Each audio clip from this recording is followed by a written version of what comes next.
Las Escrituras, Moisés.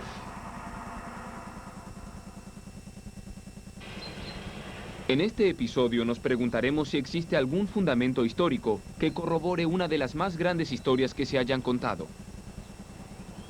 Moisés es un gigante de las religiones mundiales. Su historia es sagrada en tres grandes expresiones de la fe. Según la Biblia cristiana, el Corán musulmán y la Torá judía. Dios intervino directamente en la historia a través de este profeta notable. Estas son las cosas que el Señor les manda hacer. A través de Moisés, Dios le entregó las tablas de la ley al mundo. Y hasta hoy, esos 10 mandamientos siguen siendo la base moral de 3 religiones universales. La historia de Moisés comienza en su lugar de nacimiento, en el delta del Nilo del antiguo Egipto. Los refugiados hebreos huyeron de la sequía de su tierra natal, la Palestina bíblica, y se asentaron aquí.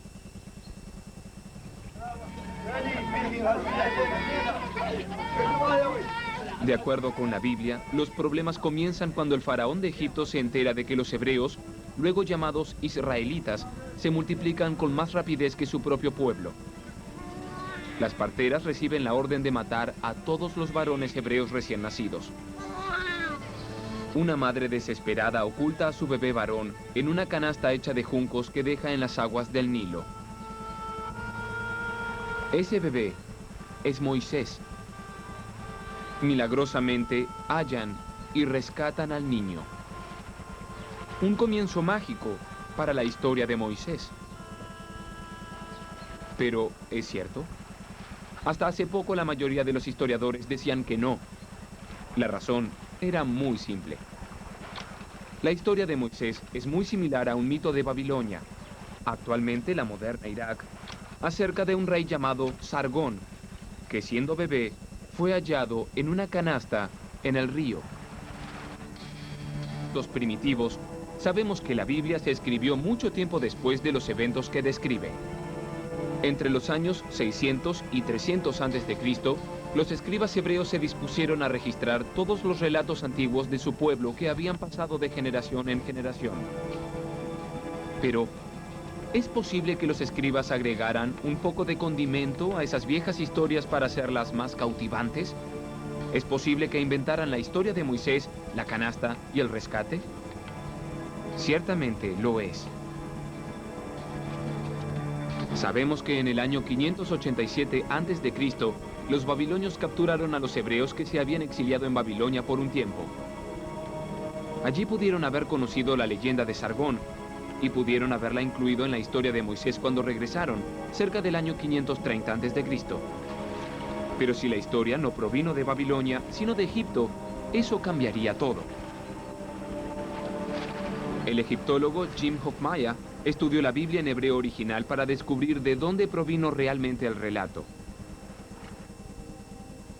Notó que las palabras clave, como canasta y junco, no estaban en babilónico, el idioma de la leyenda de Sargón. En realidad, el texto hebreo de la Biblia utiliza palabras del egipcio antiguo. La palabra para la cesta en la que colocan a Moisés es egipcia. De hecho, todas las palabras clave del relato, como Nilo, papiros, juncos, ribera, estaban en egipcio antiguo. Pero la pista más importante de todas estaba frente a sus narices. El nombre Moisés es egipcio y significa el que nació. Hubo muchos reyes que tienen la misma raíz en el nombre, como Ramsés, que tiene la misma raíz que Moisés. Esto suena muy auténtico. Es difícil creer que 1000 años más tarde, un escriba hebreo pudiera inventar una historia que tuviera este tipo de palabras. Palabras auténticas egipcias, un nombre egipcio auténtico y un escenario egipcio auténtico. ¿Podría ser cierta esta encantadora historia? En realidad hay muchos relatos de bebés colocados en cestas. Esa era una antigua manera de entregar a un niño a la voluntad de los dioses. Hoy algunos colocan al bebé en una cesta y lo dejan en la puerta de una iglesia. Pero, ¿qué sucede con el extraordinario capítulo siguiente de la historia?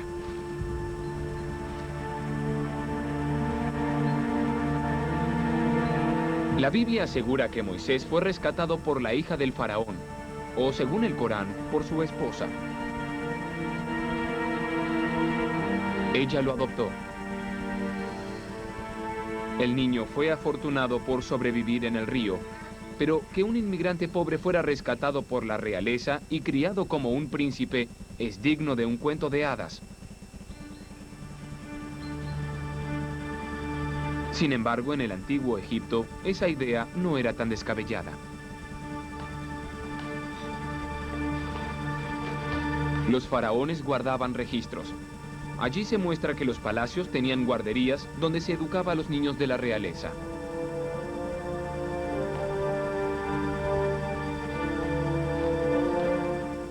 Sabemos a través de textos antiguos de una institución asociada al palacio llamada la Guardería Real. En este lugar se educaba a los niños reales. Para ser preciso, allí los príncipes aprendían a leer y a escribir.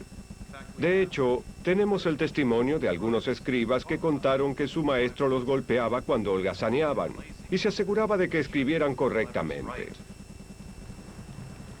Pero ¿dónde está la prueba de que el faraón adoptó a Moisés y lo colocó en una clase como esa? Claro, no hay pruebas. Pero lo interesante es que en esa época también se incorporaba a niños que no eran de la realeza. Los hijos de reyes extranjeros también ingresaban a esta institución para aprender a leer y a escribir. De modo que los faraones también educaban a niños extranjeros. Pero, ¿qué tipo de extranjeros?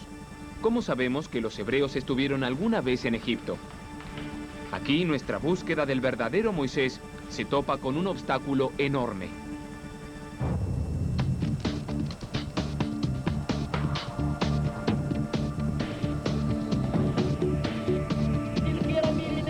Necesitamos saber si existe alguna evidencia física de que los hebreos estuvieron en Egipto. La historia cuenta que Moisés condujo a 2 millones de hebreos fuera de Egipto y que vivieron 40 años en el desierto de Sinaí. Pero un siglo de arqueología en Sinaí no reveló ningún tipo de pruebas. Así que algunos expertos comenzaron a pensar lo impensable.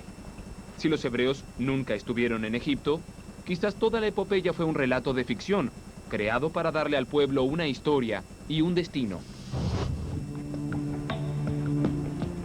De hecho, muchos arqueólogos abandonaron la búsqueda de Moisés. Otros no lo hicieron. La búsqueda se concentró en el delta, la boca del poderoso río Nilo, y en la parte de Egipto donde, según la Biblia, se asentaron los hebreos. Registraron el área para encontrar evidencias de un dato muy preciso, que los hebreos fueron obligados a hacer ladrillos de barro para construir 2 grandes ciudades, Pitón y Ramsés. Si eran ciudades grandes, ¿dónde estaban? Ramsés II fue el faraón más importante de todo el antiguo Egipto. Sus estatuas están en todas partes. Seguramente se podría rastrear esa ciudad.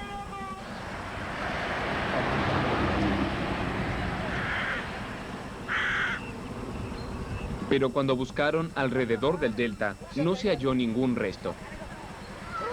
Parecía una historia inventada por un escriba. Hasta que un día, un granjero del lugar encontró una pista inquietante. Los restos de los pies de una estatua gigante. Los arqueólogos no podían creerlo. Una inscripción en un pedestal cercano confirmó que la estatua pertenecía a Ramsés II.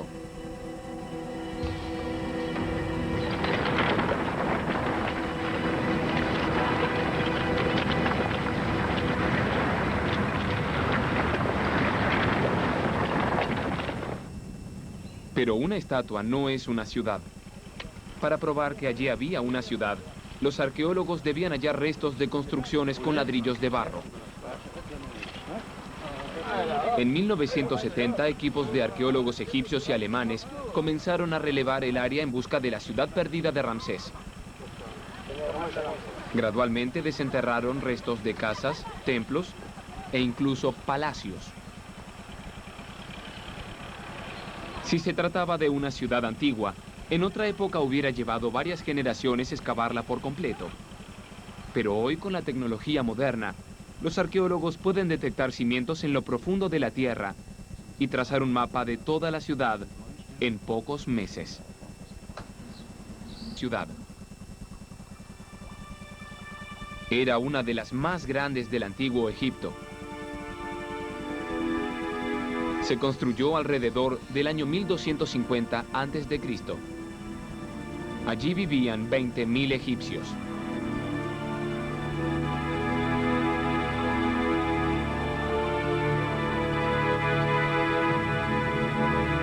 El descubrimiento confirmó que la Ramsés bíblica era real.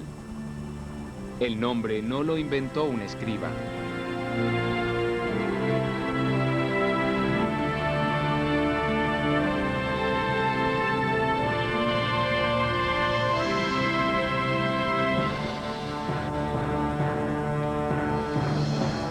Pero, ¿fue construida por esclavos hebreos? En antiguos documentos egipcios hay una referencia intrigante a una tribu capturada por el faraón y forzada a trabajar en la ciudad de Ramsés. Una de estas tablillas de arcilla posee un listado de grupos de personas capturadas por el faraón. Uno de los grupos se llama Abiru. Abiru suena a hebreo. Hebreo, Abiru. ¿Podría ser el pueblo que condujo Moisés? No podemos asegurarlo, pero allí hay indicios. Eran nómades. Su lengua era la semita y querían asentarse en Canaán, el actual territorio de Siria, Israel y Palestina. Quizás eran los hebreos.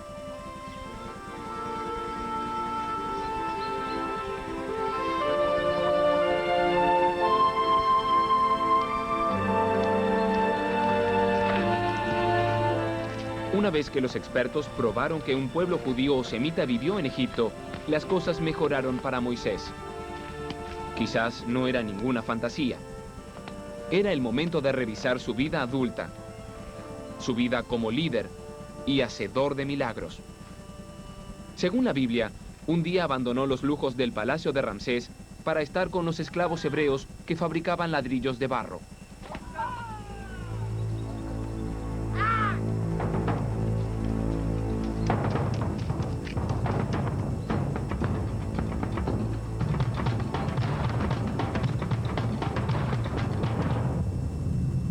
En una explosión de ira ante las crueldades cotidianas que enfrentaban los hebreos, Moisés pasó de ser un príncipe mimado a ser un criminal perseguido. Si lo atrapaban, lo esperaba la pena de muerte. Cuando huyó de Egipto, Moisés se dirigió a Madián, en el límite con Arabia.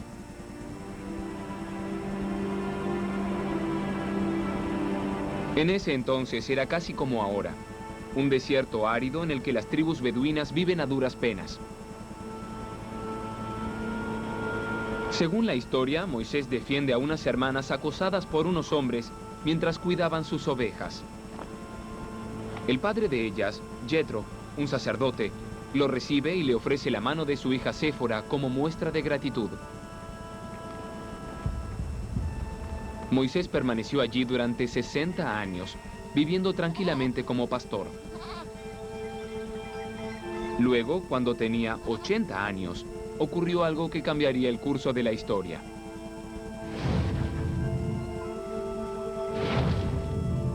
Mientras su rebaño pacía, se topó con una zarza que ardía. La famosa historia cuenta que la voz de Yahvé, Dios, salió de entre las llamas. Sí, aquí estoy, Señor. Dios le ordenó a Moisés que obligara al faraón a liberar al pueblo hebreo. No, Señor, no me envíes a mí. Yo soy muy torpe para hablar. Pero Dios le dio poderes especiales.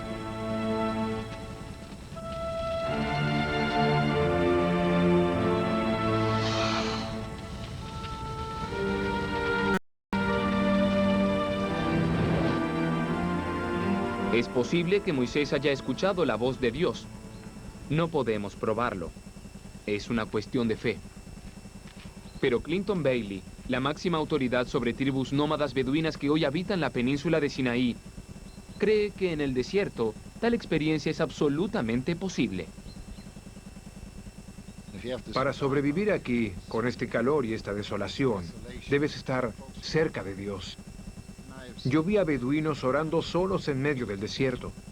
Y cuando rezan, establecen una conexión entre ellos y Alá, Dios, que es muy, muy fuerte. Es como decir, tú que estás allí arriba, ayúdame. Aquí abajo, no tengo nada más que tu providencia.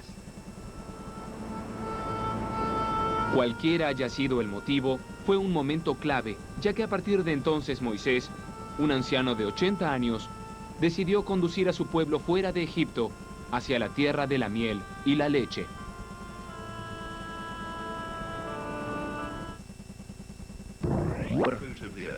A través de Moisés, Dios desató 10 plagas terribles sobre los egipcios, un evento conmemorado por los judíos durante la fiesta anual de la Pascua. Primero, el Nilo se convirtió en sangre. Los peces murieron y las aguas apestaban. Nadie se acercaba, ni mucho menos bebía. Moisés visitó al faraón, pero este se negó a permitir que los hebreos se marcharan. La Biblia dice que Egipto fue atacada por plagas de insectos, ranas, ganado muerto, langostas, llagas, granizo y oscuridad. Con terquedad, el faraón se negó a ceder. Entonces Moisés infligió una última y terrible plaga. La matanza de los primogénitos de Egipto venció al faraón, que se rindió ante Moisés.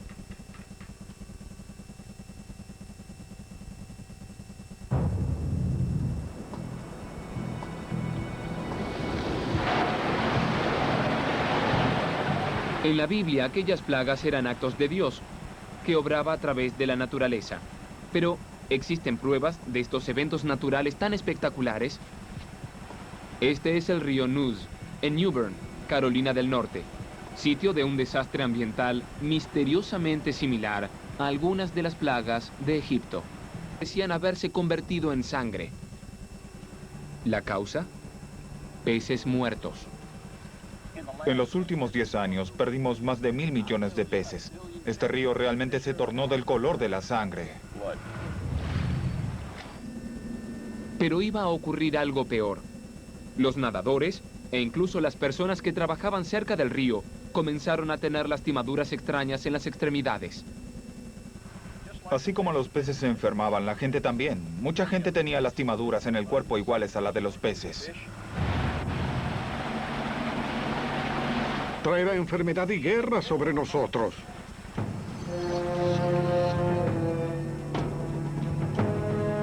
Peces muertos, ríos color sangre, llagas y lastimaduras.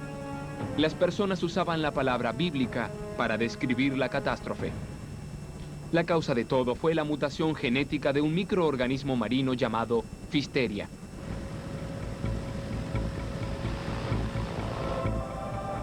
La causa del desastre fue la polución.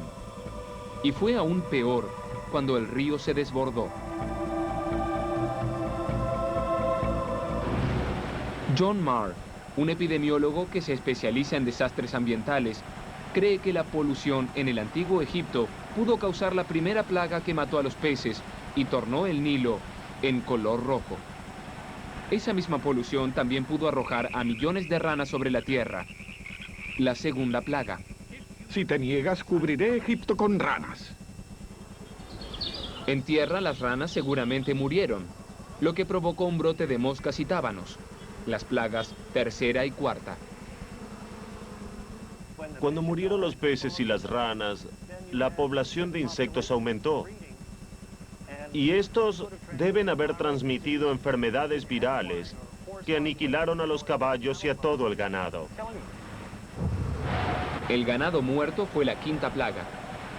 Los insectos, como la mosca de los establos, deben de haber picado a los humanos causando la sexta plaga, las llagas. El microbio Pfisteria pudo haber desencadenado las primeras 6 plagas. Pero ¿qué hay de las otras? Como el granizo y la oscuridad. 10 años antes, otro desastre sacudió a los Estados Unidos, esta vez en el noroeste. El ganado murió, los humanos se enfermaron, cayó granizo y hubo oscuridad. Era como las plagas de la Biblia. Los hechos sucedieron en forma devastadora y todos sabían qué los había provocado.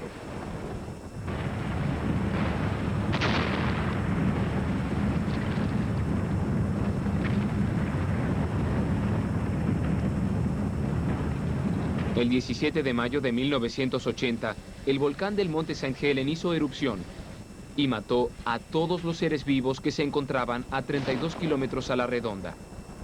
¿Es posible que en la época de Moisés se produjera una erupción similar que diera comienzo a las plagas bíblicas? Esto podría ocurrir a partir de la caída de ceniza de un volcán rico en una gran variedad de minerales. Y si el Nilo tenía marea baja, habría los nutrientes necesarios para producir una explosión tóxica de algas. Ceniza volcánica, polución, fisteria. Todo esto podría explicar el misterio de las plagas de Egipto. Pero esta teoría tiene un inconveniente, uno muy grande. No hay un solo volcán activo en todo Egipto. Leyenda de la Atlántida. Una erupción volcánica gigantesca formó esta enorme cuenca curva.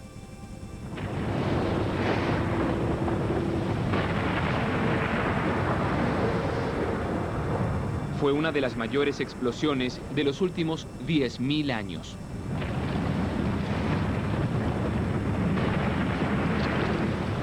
La explosión data del siglo XVI a.C.,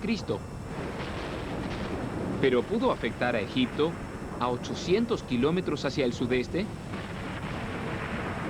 ¿Cuál era la dirección del viento en aquel día fatídico?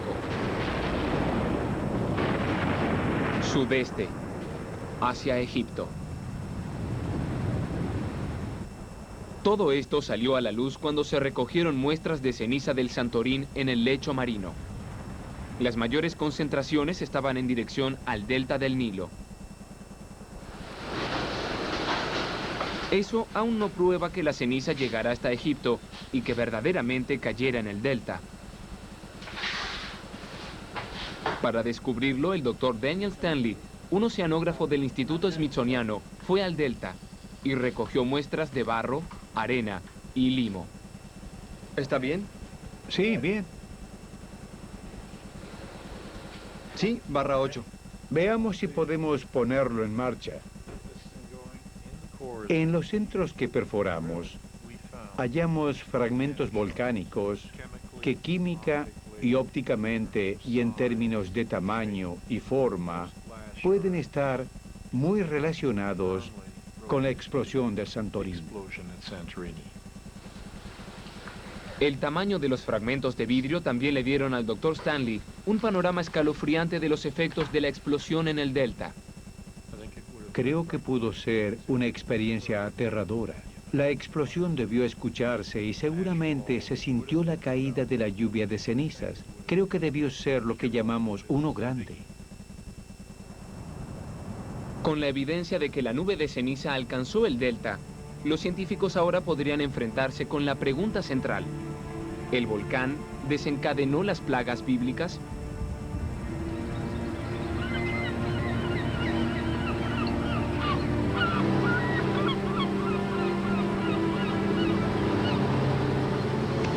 Según Mike Rampino, un modelador de climas, la única manera de saberlo es mediante una simulación de los efectos climáticos de la erupción del Santorín.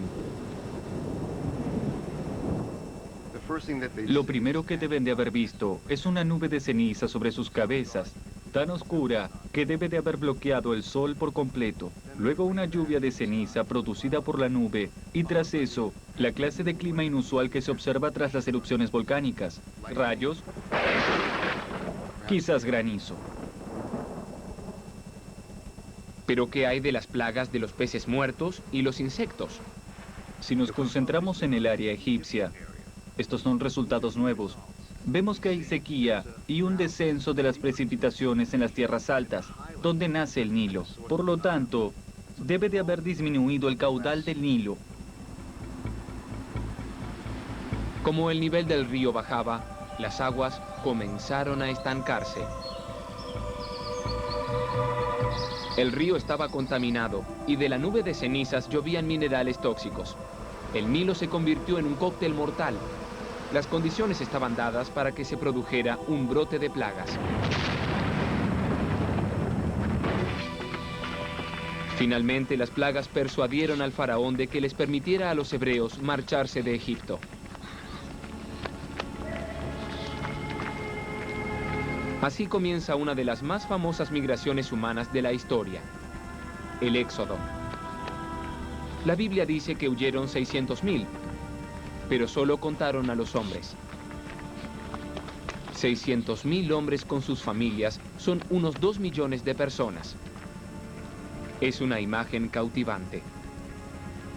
Semejante cantidad de seres humanos abandonando el delta. ¿Pero existen evidencias para suponer que esto realmente sucedió?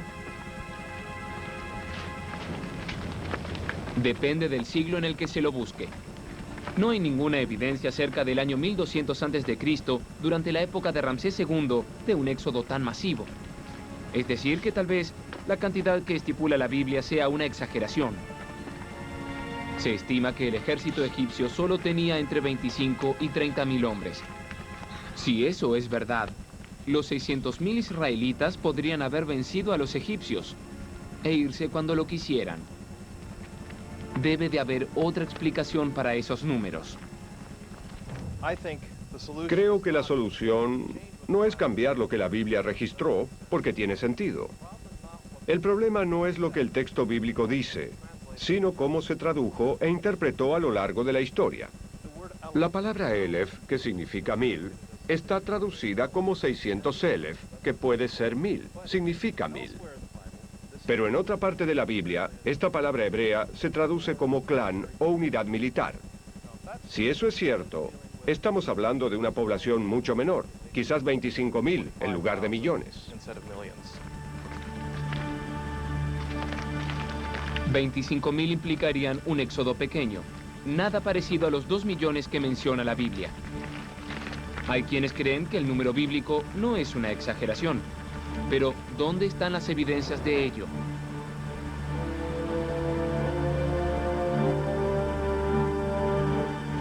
La pista sobre un éxodo mucho mayor surgió cerca de la ciudad de Ramsés, cuando un equipo de arqueólogos austríacos excavó otra ciudad 300 años más antigua, llamada Avaris. Entre las poblaciones, los templos y los palacios, hallaron construcciones mucho más modestas, como las de Canaán, lo que hoy es Siria, Palestina e Israel.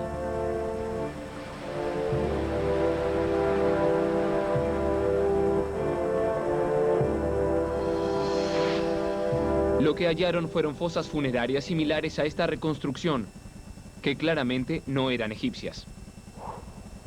Estos son huesos de ovejas de pelo largo, una raza proveniente de Canaán.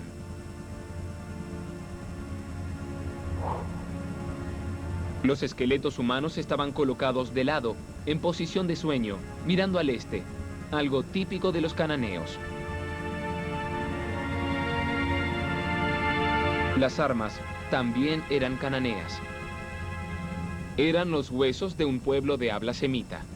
Tenían una comunidad próspera, pero un día todos se marcharon. Los historiadores del antiguo Egipto afirman que el faraón expulsó a unas 240.000 familias semitas.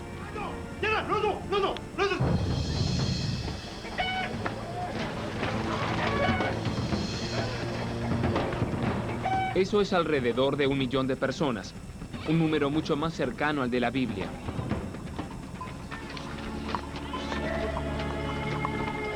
Es imposible determinar si estos semitas eran los hebreos del éxodo bíblico o un grupo diferente. Pero semejante éxodo coincidiría con una parte particularmente desconcertante de la historia.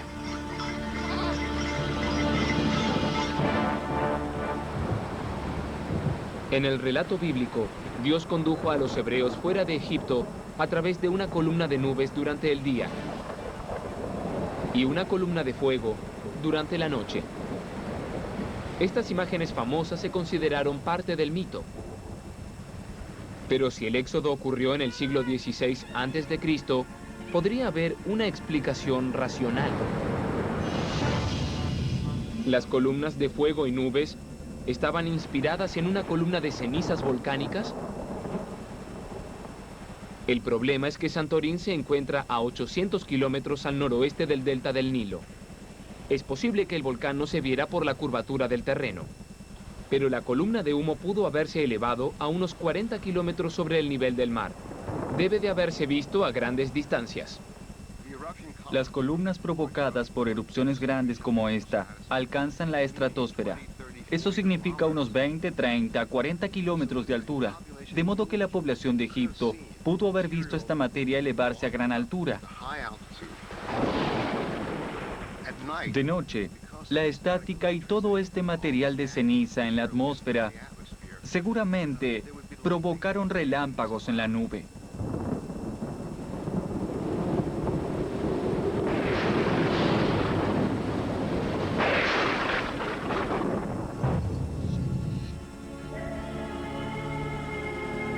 La imagen que la Biblia describe del Éxodo encaja sorprendentemente bien con los hechos históricos.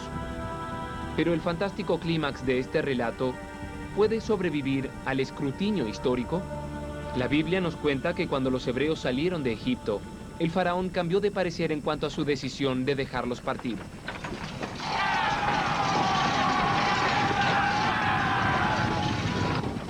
El número 600 parece otra exageración.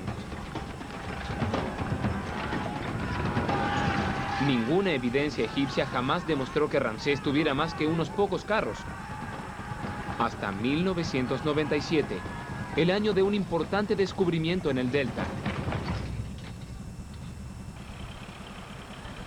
En Cantir, el lugar en el que estaba la ciudad de Ramsés II, arqueólogos alemanes desenterraron los cimientos de una construcción antigua. Allí también encontraron esto, el tapacubos de un carro. Un carro no es un ejército, así que continuaron excavando. El gran adelanto se produjo cuando hallaron estas piedras para atar caballos.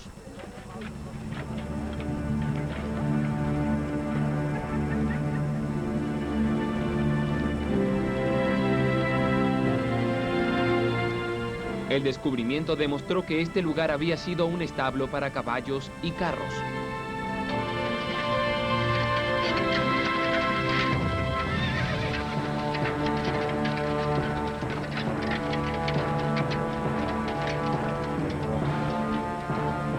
Las inscripciones y la alfarería confirmaron que habían hallado el centro principal de la fuerza de carros de Ramsés II, un complejo bien acondicionado para el equipamiento militar.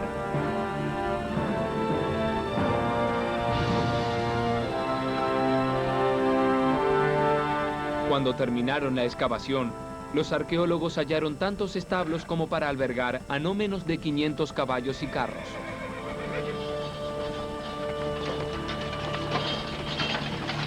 Era la confirmación de que el faraón bien pudo haber reunido a una fuerza de 600 hombres que, según la Biblia, marcharon al desastre.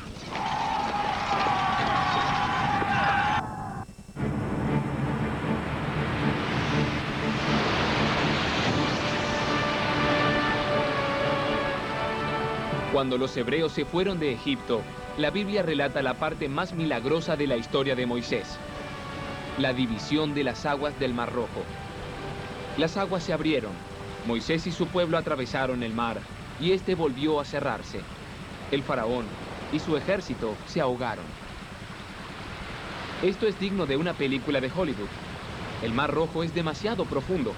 Quizás este es el episodio en el que finalmente la Biblia se aleja de la ciencia y la historia. Pero aquí no termina el relato. Debemos analizar minuciosamente la crónica del cruce del Mar Rojo. Si leemos la Biblia en hebreo original, descubriremos que no dice que Moisés haya cruzado el Mar Rojo. La palabra rojo está mal traducida. Según la Biblia hebrea, Moisés cruzó el Yam Suf, el mar de juncos, no el Mar Rojo, sino el mar de juncos. Las Biblias modernas utilizan la traducción correcta. Pero ¿dónde se halla este mar de juncos? Antiguos textos egipcios mencionan un área llamada Pachufi, que significa los juncos.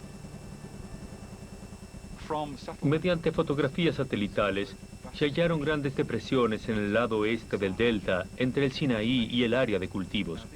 Estas depresiones eran zonas pantanosas. A este lugar la Biblia lo llama Mar de Juncos y los egipcios Pachufi, los juncos. Pero que el agua regrese e inunde todos esos carros y a los soldados suena un poco improbable. El texto original de la Biblia dice que hubo un viento del este que empujó las aguas a un lado. Si hablamos de un pantano poco profundo, de unos 2 o 3 metros de agua como máximo, este tipo de cosas es físicamente posible. De hecho, ocurrieron cosas similares en los últimos 100 años. En estas áreas pantanosas, algunas personas vieron que el agua iba hacia un lado. Quizá el ejército egipcio no fue totalmente aniquilado. En lo que respecta a los israelitas, esta fue una salvación extraordinaria por parte de Dios.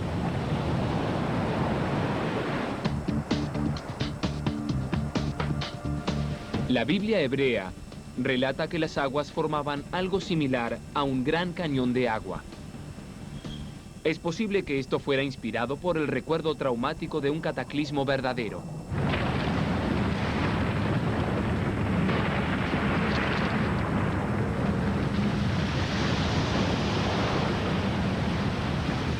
De nuevo en Santorín, la simulación por computadora de esta enorme erupción muestra que el colapso de la isla provocaría un mega tsunami, una ola de 180 metros de altura, desplazándose a 640 kilómetros por hora.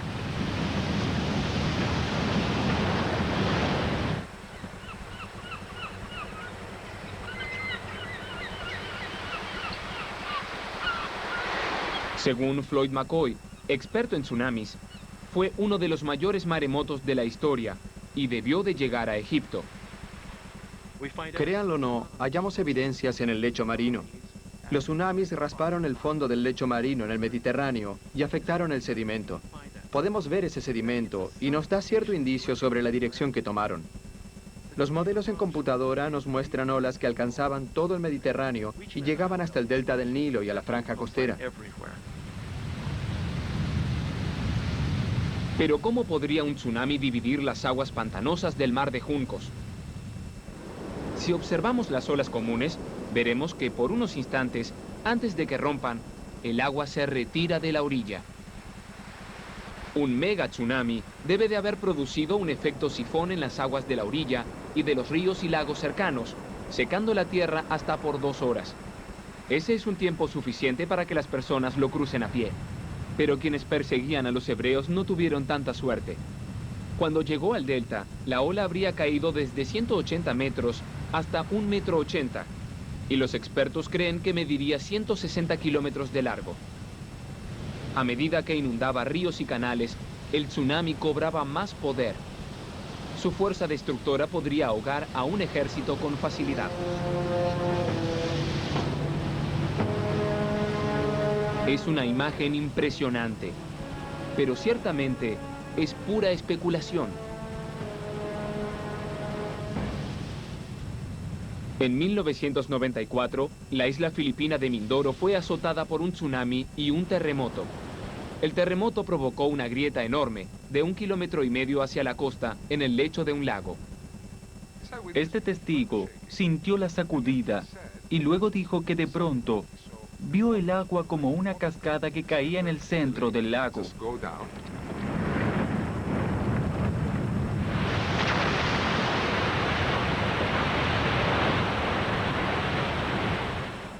Un momento después, miró hacia abajo y pudo ver el fondo del lago y sus propias palabras fueron: creí que podría cruzarlo a pie. A 1,5 kilómetros en la boca del río había una barcaza enorme de 6.000 toneladas. Las aguas desaparecieron. Luego el testigo vio llegar al tsunami. Entonces, ve a esta enorme barcaza de 6.000 toneladas que venía desde el mar.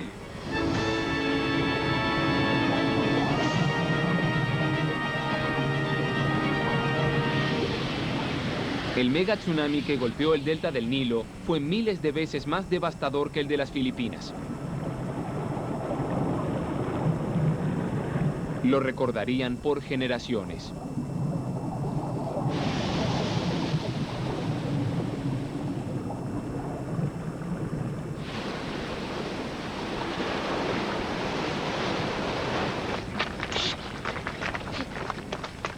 A pesar de las nuevas evidencias que apoyan la historia de Moisés y el Éxodo, sigue habiendo un verdadero problema. Una parte de las evidencias más contundentes están cerca del año 1500 a.C. y otra parte se encuentra unos 300 años más tarde. Las fechas no coinciden, pero quizás no tengamos que elegir ninguna. Tal vez nos condicionaron para que interpretemos el Éxodo como un solo evento dramático. Pero es posible que haya habido más de un éxodo.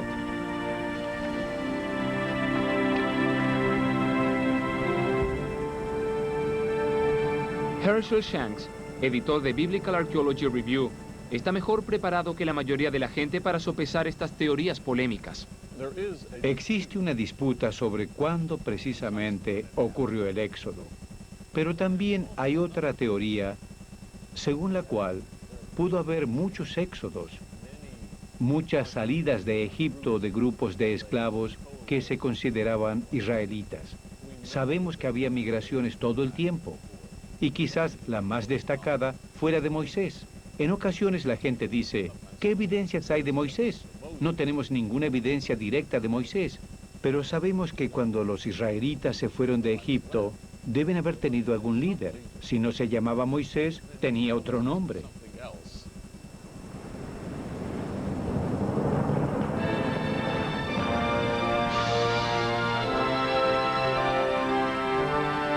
El libro del Éxodo narra que luego de cruzar el mar de juncos, Moisés condujo a los hebreos a Sinaí, donde estuvieron 40 años caminando por el desierto. A los 3 meses de peregrinaje, los hebreos acamparon al pie de la montaña de Dios. En la montaña, Dios apareció ante Moisés y cambió la vida de todos. Estas son las cosas que su Señor les manda a hacer. Los 10 mandamientos se instalaron en nuestra conciencia. ¿Pero existen evidencias de esta parte de la historia? Es irónico que tengamos muchas evidencias circunstanciales de momentos importantes de la vida de Moisés, pero que no tengamos ninguna de los 10 mandamientos, que son su legado más perdurable.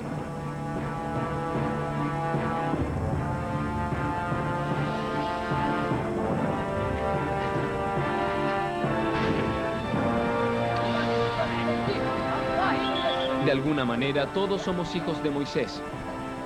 Incluso hoy, en todos los continentes, personas que no saben nada acerca de Moisés conocen al menos algunos de los 10 mandamientos. Constituyeron los cimientos de todas las civilizaciones orientales y occidentales y continúan siendo la base de la moral de 2/3 de la población mundial.